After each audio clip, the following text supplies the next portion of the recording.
Yes, so there are several. The underlying motive, the key, let's say, recommendation or the idea is that even despite some improvements over recent years, according to the results of the index, we know that Polish healthcare system is among the worst and least prepared for future challenges.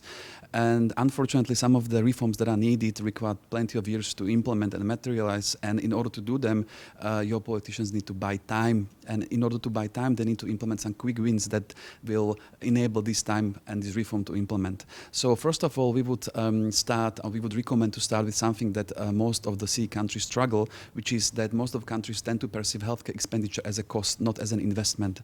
Whereas when you look into countries such as Norway, Netherlands, or Denmark, these are the countries which spend double or 3 times as much as Poland spend on healthcare.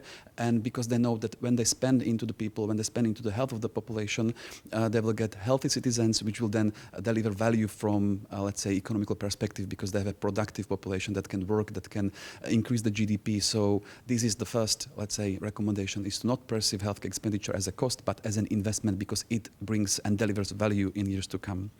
Other recommendations are mostly focused around accepting the fact that Poland is actually struggling with the acceptance of innovations, and it is then causing lacks in terms of life expectancy or available mortality. When we, for example, look into the average availability of innovative medicines, Poland is actually the second worst when it comes into some combined indicators. Our suggestion would be to redo all the bureaucratic works and conditions of entry of innovation into the market, because it can be done quickly and it will, in a couple of months, maybe years, deliver significant improvements in health and health outcomes of the population. Last but not least, I just picked 3 of the recommendations, is to create something that I would call a long-term investment strategy.